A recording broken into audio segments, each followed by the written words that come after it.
This year, we're trying four activations throughout the year. I think we're going to find a lot of learnings from this. And the at the movies sort of concept is, could you plug other activations that might organically come up, whether it's an anime day at the movies or whatever you want to throw there.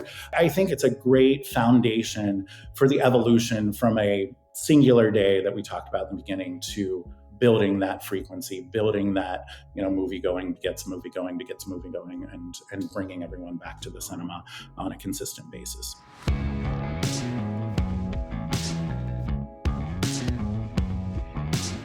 This is the Box Office Podcast. I'm Daniel Loria, the editorial director of Box Office Pro, the pulse of theatrical exhibition. Here once again with my colleague and co-host Rebecca Pahle from Box Office Pro. And in this week's episode, we are going to be going over the box office forecast for not only the coming weekend, which will see the release of Sonic the Hedgehog 3 from Paramount and Mufasa from Disney, but also, because this is coming in ahead of the Christmas release of a number of titles, we'll be previewing the two wide releases that we expect to make the biggest impact opening up on Christmas Day. That includes their 3-day and 5-day forecast. That is in our initial segment, looking at the box office grosses, and then going into our news segment, Rebecca Pahle will go over the latest headlines before our feature segment with the Cinema Foundation's Bryan Braunlich. He is the executive director of that nonprofit group that looks at different initiatives to help promote the movie-going experience. Bryan is going to be going into detail on the At the Movies campaign, which the Cinema Foundation announced last week. To remind our listeners, we are transitioning from the National Cinema Day discount, which happened once a year in 2022 and 2023, to a multiple number of different initiatives and activations throughout 2025 to encourage moviegoing. Bryan will give us all the details on that campaign in the latter half of this episode. But Rebecca, first, we got to start off the way we always do. I know you stayed in and watched movies last weekend because it was very cold in New York. Yeah, the sun has finally come out after what feels like forever. So it was definitely a good crash on the sofa in your sweatpants weekend to watch movies. I watched a couple of really atrocious Santa Claus movies, including the one from Mexico where he fights Satan. I'm Santa versus Satan. I like the alliteration there. Who wins, out of curiosity? I mean, spoiler alert. Spoiler alert, Santa, but definitely not anyone who watched that movie with me. Rene Cardona, Santa Claus, 1953. It's a lot. It's a lot of movie. I wonder if they are going to make a sequel, kind of like Godzilla and Kong did, where they fight. And then you wait a couple of years, and then they do the collab on Godzilla x Kong. We should go back to Mexico. Let's produce a Santa x Satan reteam. Perfect movie going option for the Christmas weekend. If we can have edgy public domain Winnie the Pooh or Popeye movies, then why not? Santa's public domain, right? That's fair game for everybody. Why don't? Yeah, I missed opportunity there, you'd think. And we will be talking a little bit about missed opportunities in this episode because, unfortunately, the box office last weekend, as we predicted, was going to be slow in terms of the new releases. It felt like Warner Brothers and Sony were kind of pushing out two titles that had been rescheduled a couple of times. We kept on tracking these titles down. And again, they've been in the release schedule for a while now. They've been rescheduled. I've shared this a number of times already. I saw footage of Craven the Hunter in Cine Europe 2022 with star Aaron Taylor-Johnson there in person to promote it. I'm sure there were reshoots. I'm sure the strikes caused some havoc. But at the end of the day, these movies came out with not great expectations and failed to even meet that, unfortunately. A franchise low for Sony on Craven the Hunter. And when I say franchise, I mean the Spider-Man movies without Spider-Man in them, the thing that they've got going. Not the Spider. Well, I guess those two, because those have the Spider-Verse. I don't even consider them to be connected because they're actually because they're so good, right? No, yeah. I mean, this is just a absolute low point for anything having to do with Spider-Man and Sony. Unfortunately, $11 million opening weekend for Craven the Hunter, and then this Lord of the Rings anime thing, which if I mean, I don't know the finances behind this. I'm sure it didn't cost too much to make, but honestly, the whole endeavor seemed like, let's find a way to keep the rights. And the $4 million in box office that it made is a horrible reminder of what happened to one of the strongest IPs for cinemas in the early 2000s. That's how far it's fallen. I think there's going to be a big recovery effort to make these movies work in the future. I definitely think that 4.5 million, not even reaching 5, it's definitely concerning. We're seeing franchises like Lord of the Rings, like Star Wars, maybe companies are putting more of their efforts into TV iterations of that. But is anyone watching that? At least with Star Wars, Yeah, I don't think know, that's broken through the culture. I forgot there's a pretty expensive Lord of the Rings TV like show. $1 billion. I think it's on, is it on Amazon Prime? It's Amazon. Hidden somewhere there. Yeah, it's concerning. But if anything, it's an opportunity for studios to refresh their approach and maybe give us titles that aren't as IP driven. And we have to be fair, a lot of that coming up in the month of December, including some of the titles we're about to speak about in a little bit. Of course, we've got 2 big franchises, 2 big IP projects coming up this weekend. But now that the movies that weren't supposed to perform and didn't perform already came out last weekend, we can focus on the good part of the conversation. Get back to business, get your scheduling up, because you're going to need people on the ground coming up this weekend. And you know what? The movies coming out from here on out, I think, are all poised to play well into January, the way that the schedule is rounding out. So let's start with this coming weekend, Rebecca. We've got Sonic the Hedgehog 3 from Paramount. Now, traditionally, this movie is something that I feel pretty comfortable forecasting between $60 and $75 million on that opening weekend.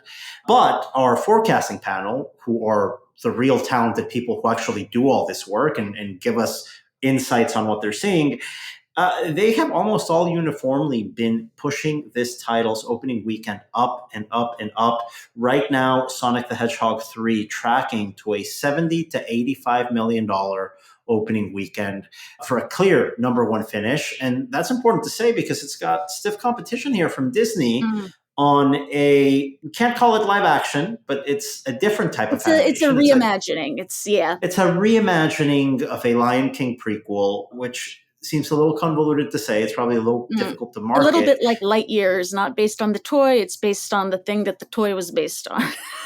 Yes, tough sell, I think, in the world of big IPs. To be fair, I thought Mufasa and Barry Jenkins would be able to find a little bit more traction in our tracking. Unfortunately, it doesn't look that way. It's clearly looking like Mufasa's going to open in number 2 with an opening weekend between 50 and 65 million. By no means a disaster. It's not going to be that huge $100 million opening weekend that maybe we've seen from some of these Disney titles. Yeah, we just had Moana. And I think Mufasa is the type of movie that's going to open the weekend before Christmas, and it'll take some time for audiences to find. We saw that last year with Wonka, right? Wonka from Warner Brothers was a family title, IP related, but maybe not the most directly easy to sell IP iteration. It was another reimagining of this story that people were familiar with. Wonka took some time to get found after a modest opening weekend, ends up grossing $200 million plus domestically by running well into January with the family audiences. I think that's going to be the play for Mufasa here. Yeah, definitely. I mean, there are no wide release family titles coming out in 2025 until I think the last day of January. And now let's look forward to those Christmas Day releases, because that's coming up midweek here. And we're going to be talking about 3 and 5 day numbers for 2 titles that, in all fairness, are going to perform on the upper range of specialty titles, because they aren't exactly the family-driven Hollywood tentpole. Yeah. Those movies are coming out this weekend on the 20th. You have more adult fare here on Christmas Day. A number of expansions and specialty titles, movies like Baby Girl coming out. Then you've got Homestead from Angel Studios. We expect modest performances there. But really the 2 movies of this batch that I think are really going to perform are going to be Nosferatu from Focus Features and A Complete Unknown from Searchlight. I love The Complete Unknown. I think that's going to be part of the awards conversation for Best Picture. It's one of my favorite movies of the year. I enjoyed Nosferatu a lot. That's Robert Eggers. That's never going to be a crowd pleaser the way that a Bob Dylan biopic clearly played.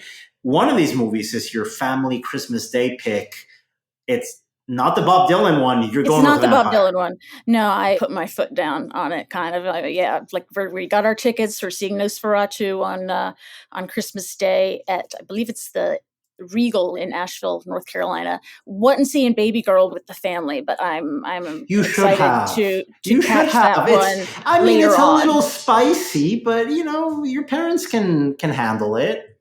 They come from a generation of moviegoers that saw a lot more graphic scenes than Baby Girl in the movies. It's gotten increasingly chaste here in Hollywood in recent years. Baby Girl's a return to form for an erotic thriller, but nothing, I think you'd be fine. Yeah, well, it's regardless. It's Nosferatu. We're going for the sex and violence instead of just the sex. So yeah, definitely excited for that one. But like you say, I mean, we're looking at Nosferatu from Focus Features, and then Searchlight for A Complete Unknown, the Bob Dylan biopic. So it's they're on the more mainstream side of indie releases. So yeah, not anything that, I'm just thinking back to like last year there was Avatar and everything like that. It definitely lit a fire under me to get tickets in advance this year, because you don't want to sell out. Let's go into the forecasting here for both these titles. Nosferatu currently tracking at a $15 to $20 million 3-day opening and an 18 to 25 million 5-day opening weekend frame. For Searchlight's A Complete Unknown, we are looking at a 12 to 20 million 3-day frame and a 15 to 22 million 5-day opening. Important to say, out of both of these titles, Nosferatu is going to be a little bit more front-loaded. It's going to get that horror audience. It's going to get that niche audience. It's a genre play. But A Complete Unknown, I do think there is genuine awards potential there. And I anticipate a long theatrical run for this title well into Oscar season. So I do expect, at the end of the day, A Complete Unknown probably going to make more money than Nosferatu once you compare both of them. Very different movies. I love to see this diversity on the release schedule. Yeah, absolutely. And as our forecasting panel pointed out, musical biopics, they can be a little bit feast or famine. In the past couple of years, we've obviously had ones that have been very successful in terms of box office, like Bohemian Rhapsody. And then you have something like the Christmas release, the Whitney Houston I Want to Dance With You biopic, which did not really do much business at all. So yeah, I'm definitely interested. I love that we have, in addition to all the holdovers, these 3 adult titles coming out on Christmas, a lot to choose from. I mean, if my family could settle on a movie, and we're tough to settle on one movie. If there's enough on offer that we were able to find something that everyone agrees on, then I think it just speaks to good things about what this Christmas is looking at in terms of box office. And I don't want to discount from Amazon MGM Studios The Fire Inside, another biopic, this one of Clarissa Shields, the boxer. That movie has no business being as good as it is.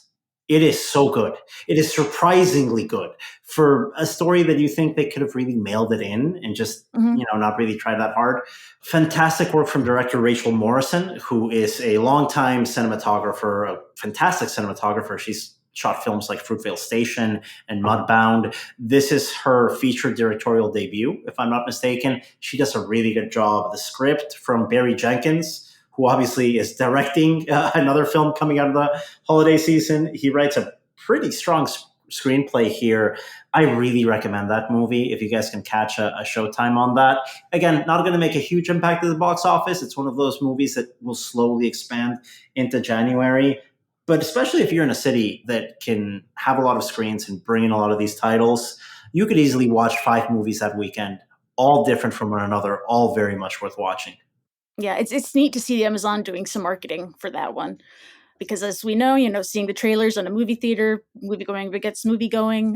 That's the best way to get people interested, is to spend those marketing dollars to get the film out in front of people. And it seems like Amazon MGM is definitely doing that. But yeah, definitely, it seems like a very good Christmas, not one where one movie is kind of sucking out all the air in the room. This is exactly the type of time in the industry that I like, when you have that diversity, when you have that choice. And not only that, the movies that we've mentioned, they're all pretty good. I mean, really, I don't have too much negative to say about any of those Christmas Day movies. I haven't seen Mufasa or Sonic 3, but I think those family audiences are going to be a little bit more forgiving with the critical reaction to those films. Let's go over to our news segment now, Rebecca, because you mentioned it a second ago with Amazon MGM really ramping up its activities. Big headline here. For the first time, Amazon, as a proper streamer, is going to be on the main stage at CinemaCon. They've presented at breakfast and luncheons in the past, and obviously MGM on its own had a presentation on the big stage at CinemaCon in the first post-pandemic CinemaCon, the one in August 2021. But this time, Amazon MGM, as a combined entity, going on the Coliseum with its own presentation and a confirmation that every single major studio, including Sony, who sat out last year, they're coming back to CinemaCon 2025. Ooh, I got excited after I read this. Yeah, it definitely speaks to Amazon MGM really ramping up their relationship, their connection with exhibitors. Nice to see Sony back after they kind of were sort of represented by Crunchyroll, which is a subsidiary of Sony, but not really. Yeah, I feel like we're coming into a good position this upcoming CinemaCon, where I feel like all the movies where we've seen clips and footage of them, like 2-3 years in a row. I feel like most of them are out now. Ballerina, I'm sure we're going to see something a little bit more from, but there's a whole lot of new titles that have been held over. I think Ballerina, probably anything that had to be reshot and that reshoot was affected by the strike. I'd say those movies are still lingering out there. And then you have examples like Horizon Part 2 from Kevin Costner, right? That had that mishap with the first part. It was supposed to come out. The second part was supposed to come out in August to bookend the summer. After the box office misfire there, we're still waiting to see what's going to happen. But all in all, I think it's going to be, like you say, a lot of fresh content at this CinemaCon. I think we're going to see the best from studios on a packed release calendar for 2025. And we'll be previewing that 2025 slate on the first episode of this podcast of 2025. So don't forget to subscribe. We do new episodes every Thursday. And next week, you can catch up with our 2024 recap, one of my favorite episodes to record. Week after that, we'll preview that entire 2025 box office. Let's move on here with the headlines, Rebecca, because there's more to go over, including sing-along screenings. It's official now for Wicked. Wicked, by the way, just holding on tremendously well. Like the drops are Christmas Day, yeah. I mean, speaking of earning Wonka, and earning. Yeah, it is one of these holiday period movies, like a Greatest Showman, or as you said, a Wonka, that is really having extremely good holds, despite some controversy apparently about whether or not to sing along with. Well, you don't have to worry about that in a sing along. But now they have sing along screenings on Christmas Day if you want to go with your friends and family and belt out some defying gravity at the screen. I definitely can imagine that this becomes something that will come back. Hopefully Universal will bring it back, because we've definitely seen that, the movie has driven a resurgence of interest in the Broadway show. And then obviously there is Wicked Part 2 coming out end of 2025, or as it has now been titled, Wicked for Good, which Chad, our resident Broadway expert, assured us that for good is the big number that everybody's going to be looking forward to. Like that's smart marketing, by the way. That's really smart marketing. No one's going to get excited about Wicked Part 2. You're going to get confused. Did they make a sequel to the first one? No, you do this. You make it clear that the show-stopping number of the second act is what you're paying to go see. Great decision for Universal's marketing department to make that title change for a movie that's coming out in November of next year. But that marketing campaign starts really with those sing-along. That started with Wicked Part 1, more or less. It's great to see that, and I mean, Wicked is marching to that 400 million domestic benchmark. The movie's performing fantastically well in the marketplace. Moving on to other headlines, we have our friends here at Fathom reporting a record-breaking 2024 in terms of financial performing and announcing a rebrand. Starting next year, Fathom Events will be now known as Fathom Entertainment. Yeah, Daniel, and this reflects sort of a shift in their focus. Prior to this year, they did event cinema distribution, and they did more than just one-offs. They've had collaborations with Warner Brothers and having kind of longer runs for some specialty releases. I'm thinking of there was a Peter Jackson World War One doc that had sort of a more robust release. Definitely an uptick in more faith-based titles in terms of having more screenings. And then, sort of in that same vein, or appealing to that same audience, over 2024, Fathom released their first just normal specialty release, not under an event cinema capacity, called The Blind, biopic of Phil Robertson from Duck Dynasty, which is a show and family that has a very strong fan base. As we've seen before with the other Fathom releases, they have X number of show times and then those sell out very quickly. You have to add more. It's something that event cinema and Fathom in particular have always been really good with, is having a sort of a nimble approach to programming, reacting to evolving interests of their customers, of the consumers. Fathom Events will, starting in 2025, be Fathom Entertainment to do more of that specialty release kind of thing. And yeah, as you mentioned, Daniel, a record year in 2025, gross revenues of more than $145 million, 45% up in sales from last year. So, I mean, it's definitely we're seeing, I think leaps and bounds describes the success of event cinema in particular, and then Fathom specifically, even if it no longer is solely an event cinema distributor. It's interesting to see that evolution of these companies, especially in part of the conversation that we've been talking about for years now, the end of the VPF model, making it easier for different distributors to really get a foothold in larger circuits, get more screens, be more competitive. And you've seen that with a lot of players that maybe were outside of the top 15, top 20 distributors really sneaking into that list, Fathom being one of those companies that has really grown and taken advantage of this new distribution ecosystem.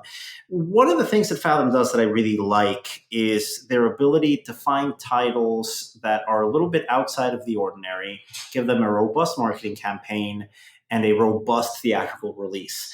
And talking about that mission, we saw a new campaign happening in the UK called Escapes, made in collaboration with the BFI, that drew over 68,000 moviegoers to independent titles at independent cinemas. I think it's a really interesting concept. I don't know too much about this. What can we glean from the press release that we received on the story? So this is an initiative that launched in February of 2024, and it's designed to drive audiences to independent cinemas in the UK by way of offering free tickets to, normally it's more independent titles, not always. I believe their first title that they're doing in 2025 is Point Break, which is an excellent way to start out the year. But yeah, it's drawing on BFI National Lottery funding run by this group. This is called, in the press release, that we got a, quote, audience development scheme to get some moviegoers into those independent cinemas, seeing some of the independent films that maybe they would not otherwise have gone to. I believe 40% of all the tickets that were given out in 2024 were new to the independent cinemas they were attending. Actually, on average, a half of the audiences were new to whatever the independent cinema was. So it's been proven a really good way, a great way for to sort of drive discovery both of films and of the cinemas themselves. So going on again in 2025, definitely it's nice to see. We love the independent cinemas here. So it seems like a very strong initiative that's been really successful in helping to diversify the UK cinema scene. Audience building initiatives are super important in this industry. And that's going to be the topic of our feature segment today with the Cinema Foundation's executive director, Bryan Braunlich, as we go over the evolution of what started out as a National Cinema Day, a discount day at the movies, and is now turning into the At the Movies campaign starting in 2025, 4 branded days throughout the year with different initiatives that exhibitors can adopt in a way that makes sense for them. So this doesn't mean there's going to be a one-size-fits-all discount. There was in 22 and 23. this is different. It's really something to build that frequency that we're talking about as the next sort of benchmark in this post-pandemic recovery. This campaign is going to kick off on January 19th and keep on going for another 3 different days throughout that 2025 calendar. And to tell us a lot more about that is the executive director of the Cinema Foundation, Bryan Braunlich, who is joining us after this word from our sponsor. At the Boost division of Box Office, we're more than just experts, we're partners in your success. With our exhibitor marketing services, including SEO, PPC, social media, and email marketing strategies, we help cinemas attract audiences and drive sales. Whether you're looking to build your brand, engage your customers, or maximize ROI, our tailored solutions deliver results. Let us help your cinema thrive. Visit company.boxoffice.com/boostforcinemas to learn more. And we are back here on the Box Office Podcast with this week's guest, Bryan Braunlich, the Executive Director of the Cinema Foundation. Bryan, welcome back here on the podcast. It's always great to talk to you. And today we are going to be talking about the transition of the National Cinema Day concept. It's no longer singular, it's Cinema Days. So let's start with that because there's a lot to go over. Can you go over the decision to go from a return to the movies incentive that was a national discount day at a lower price in the post-pandemic era to what we're seeing now, which is multiple days with different interactions, different activations that rather than supporting, let's say, a return to the cinemas, at this point people have returned, it's supporting frequency. It's supporting the habitual moviegoing that we need to get to that next benchmark. Sure. And thanks, Daniel, for having me. That's a great way to start. You know, over the past year, we sort of took a look at the program in a way that, you know, the program served a huge purpose over, the first 2 years that we did National Cinema Day to get the excitement on a singular day of moviegoers getting back to the cinema. And then we saw people coming back to the cinema, and we didn't need that, jolt of a singular day of 8.5 million people coming on a discount. And we started to look at the data from National Cinema Day and how can we turn the program into a longer term campaign that really focuses on various aspects of the movie-going experience. And so we took a step back and looked at the program and looked at dates throughout 2025, which objectively is going to be a huge year for the cinema. And where are the holes and where can we fit in? And I think what we came up with this program that we're calling At the Movies is something really exciting. It's something we're working with, both our studio partners and of course the exhibitors on eventizing days that are not necessarily tied to a discount. There might be discounting on certain offerings, but it's really a celebration of going to the movies with each one of these days, starting in January with National Popcorn Day, which of course is everyone's favorite movie. Well, let's start there. Let's start with the first of those days coming up on January 19th. You've got National Popcorn Day. What's some of the thinking behind this? And I think this is going to be a trend in our conversation that this campaign isn't really built as a one-size-fits-all, the way National Cinema Day was, with just one basic discount across the table. This instead is a little bit open-ended, so every circuit can make these days work for them and their audiences the best possible way. Let's tackle the Popcorn Day that we've got coming up in January. Sure. Yeah, National Popcorn Day, we have participated in National Popcorn Day the past few years. It is a day that exists in the world of holidays, whatever that means. We're excited because, as you said, yes, it is really taking the lift. The foundation is taking the lift on doing a national promotion of these days, but each circuit can do things a little differently that speaks to their consumer, right? So for National Popcorn Day, for example, we put out some suggestions on different pricing that you might want to do for popcorn, whether it's a free upgrade, free small popcorn, 50% off, $1 discount. But it's really, focused on what works for their circuit, what works for their market. And, it's just going to be good deals. The National Popcorn Day comes 2 days post the Oscar nominations.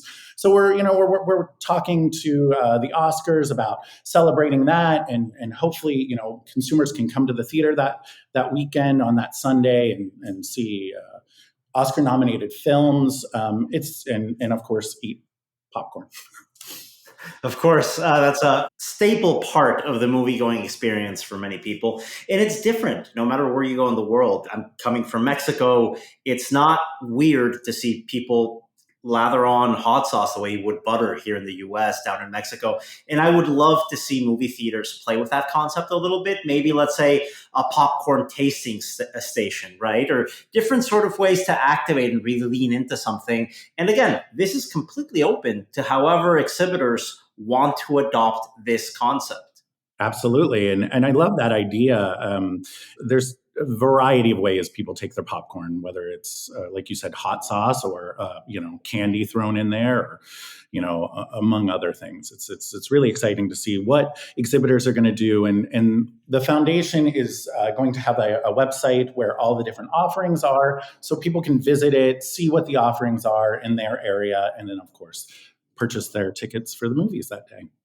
Well, let's go to the second day we've got here on April 19th, called Sneak Peek Saturday. Now, on the podcast last week, when we spoke about this concept, which is basically described as an exclusive look at the upcoming slate of films with maybe some behind-the-scenes content, really riding on the wave that is CinemaCon and all of that great exclusive first look that we get. My co-host Rebecca and I, we openly wondered on air, hey, how are you going to make that work? You go to CinemaCon, you get to see these 2-hour-long presentations. Can you fit a part of that into the pre-show? Is it studio by studio? What can you tell us from what that April 19th CinemaCon Light concept is going to be like for moviegoers? Yeah, I think we're most excited about this opportunity. This opportunity sort of came to us from some of our European exhibitors, where they participated in what they called Discovery Days. Now, Discovery Days in Europe really felt like a trailer fest in a lot of ways. And we here domestically started thinking, well, how can we figure out how to take some of the stuff at CinemaCon, the learnings we're getting from our European counterparts, and create a program that really excites consumers about the upcoming, summer 2025 blockbusters, or even at the end of the year, at the end of the 2025. And so we started having conversations with our studio partners about what would this look like? Because, obviously, if we took everything that came out of CinemaCon, it's a 4-day program. It's not going to fit in a 60 to 90-minute piece that we're looking to create. And so what that looks like, I don't exactly have the answers. We're still working out the details.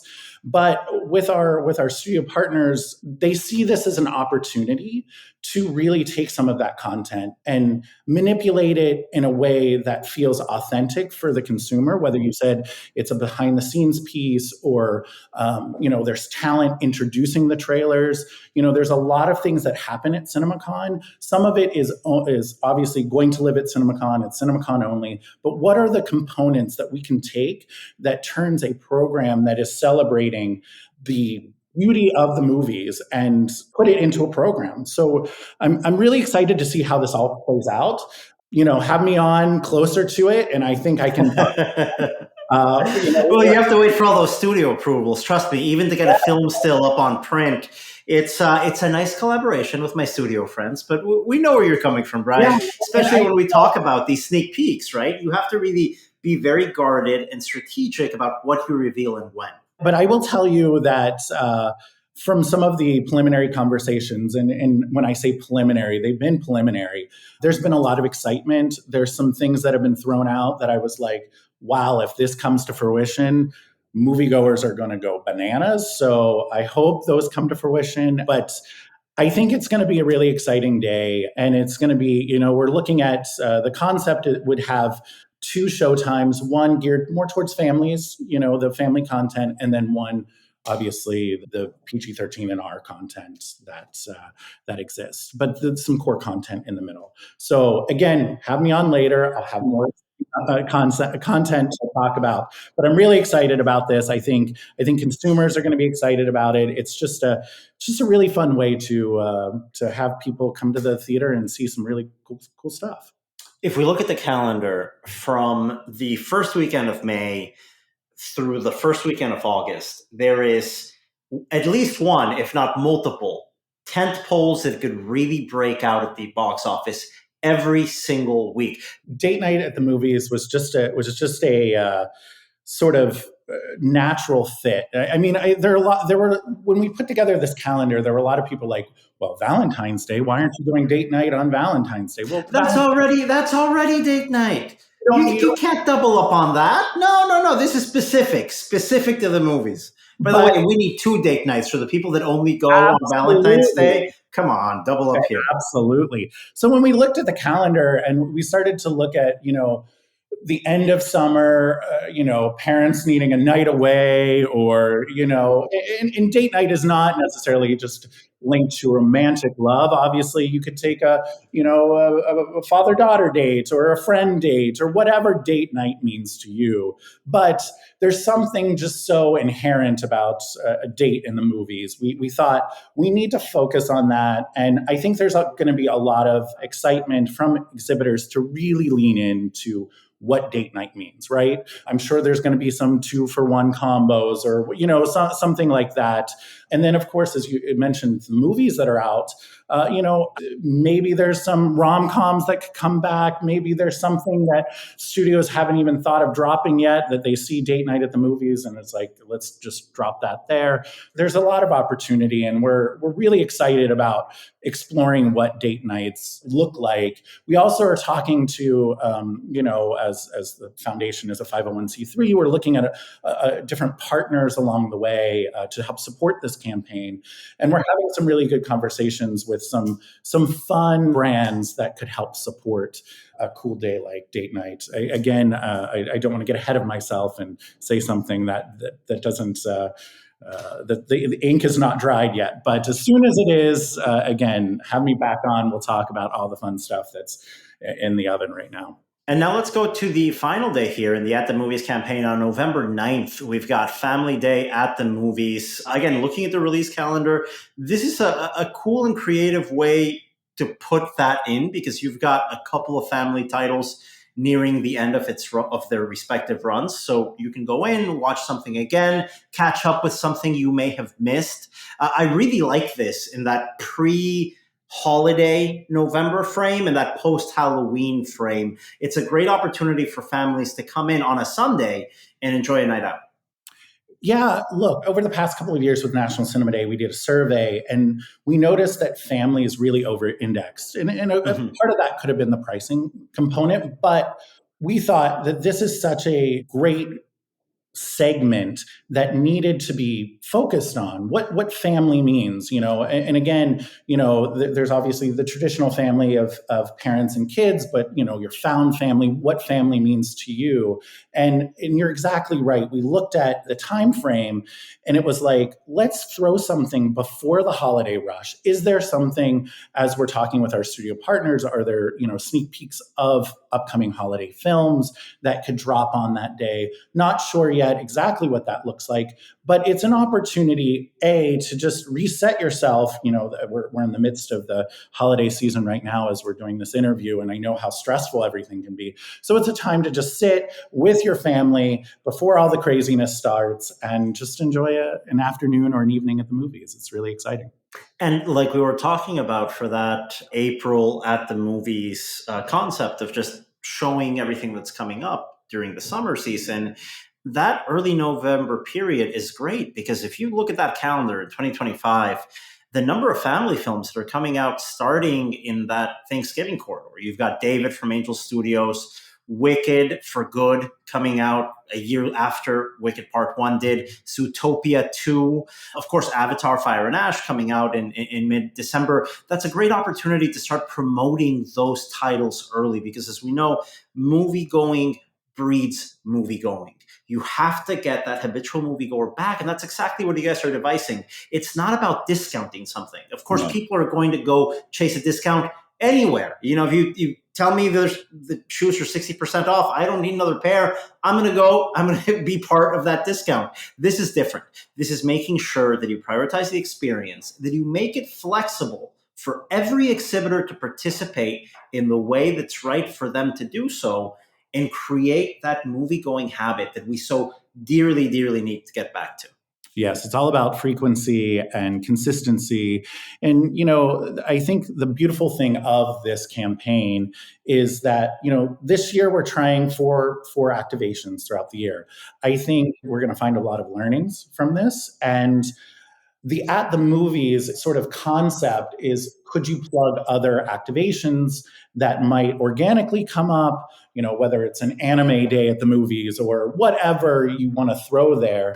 I think it's a great foundation for the evolution from a singular day that we talked about in the beginning to building that frequency, building that, movie going begets movie going begets movie going, and bringing everyone back to the cinema on a consistent basis. Well, Bryan, thank you so much for joining us here on the Box Office Podcast. That was Bryan Braunlich, the Executive Director of the Cinema Foundation. And that does it for this week's edition of the Box Office Podcast. Thank you once again for tuning in to what we do here. If you like what we're doing, don't forget to rate us and subscribe. That helps us continue doing what we do here every week. On behalf of my colleague, Rebecca Pahle, and myself, thank you for joining us, and we will talk to you again next week.